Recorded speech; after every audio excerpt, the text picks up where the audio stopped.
ہے کہ میرے شوہر پہ بہت زیادہ قرضہ ہے. میں قرآن پاک پڑھی ہوئی ہوں تجوید سے، تو میں آن لائن باہر سے بچیوں کو آن لائن پڑھاتی ہوں، باہر کی بچیوں کو، ان سے پیسے لیتی ہوں. کیا میرا اس طرح کرنا جائز ہے؟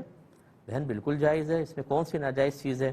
اگر آپ کے ذہن میں یہ ہے کہ میں قرآن پڑھا کر اس کی اجرت لے رہی ہوں تو یہ قرآن کی اجرت لینا ناجائز ہے، یہ بھی نہیں ہے. آپ بالکل اجرت لے سکتی ہیں. معلم کی اجرت کو فقہا نے بالکل جائز قرار دیا ہے.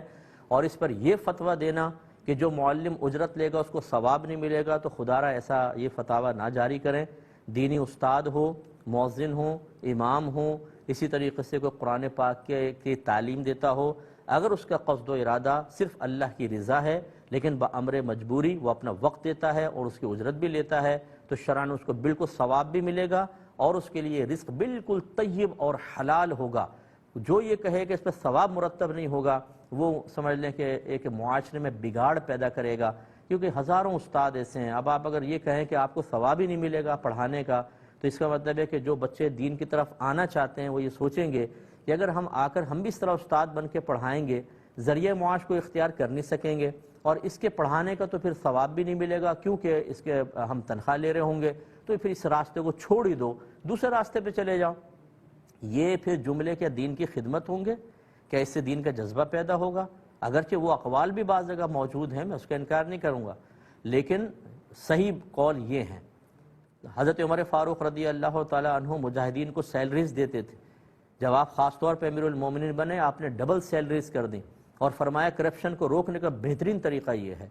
حضرت ابوبکر صدیق رضی اللہ تعالی عنہ خلیفہ بنے تو باقاعدہ آپ کو بیت المال سے آپ کے ماہانہ اخراجات دیے جاتے تھے. روز کی ایک بکری ہوتی تھی. وجہ اس کی کیا ہے کہ مہمان آتے تھے آپ کے پاس، قافلے آتے تھے، ان کے کھانے پینے کا انتظام، تو روزانہ ایک بکری اور ماہانہ اخراجات. اگرچہ میں نے یہ بھی روایت پڑھی ہے کہ جب آپ کا وصال ہونے لگا تو آپ نے جتنا بیت المال سے لیا تھا اس کا حساب کتاب کر کے وہ سب بیت المال میں جمع کروایا. یہ بھی ثابت میں نے پڑھا ہے خود. لیکن بہرحال لیا تو صحیح، تو کیا ان کو ثواب نہیں ملے گا کسی بھی چیز کا؟ اس طرح میرا مشورہ یہی ہے کہ یوں نہ کریں. ویسے لوگ دین کی طرف مائل نہیں ہو رہے اور ہم قریت کے وہ مسائل نکال کے لوگوں کے سامنے بیان کریں جس سے ان کی دل آزاریاں ہوں، جن سے وہ پیچھے ہٹیں، جن سے ینگ جنریشن قریب آتے ہوئے 10 دفعہ کانوں کو ہاتھ لگائے اور وہ کہیں کہ سارے جو مولوی حضرات ہیں چونکہ یہ دنیاوی مال اس کے ذریعے حاصل کر رہے ہیں تو ان کو تو ثواب نہیں ملے گا. پھر اس سے آگے بڑھ کے یہ کیوں نہیں کہتے کہ ثواب تو دور کی بات، جو ایسے عمل سے جس سے اللہ تبارک و تعالیٰ کی رضا حاصل ہو سکتی ہو اس سے دنیا حاصل کرنے کا ارادہ کرے تو یہ تو حرام ہے، یہ ریا کے اندر شامل ہوتا ہے، تو یہ جہنم میں بھی جائیں گے سارے. اس سے بڑھ کر ایک اور قول کر لیں. جب اس میں نرمی اور آسانی رکھی ہے تو پھر اس میں بھائی جان کرنے میں کیا پرابلم ہے؟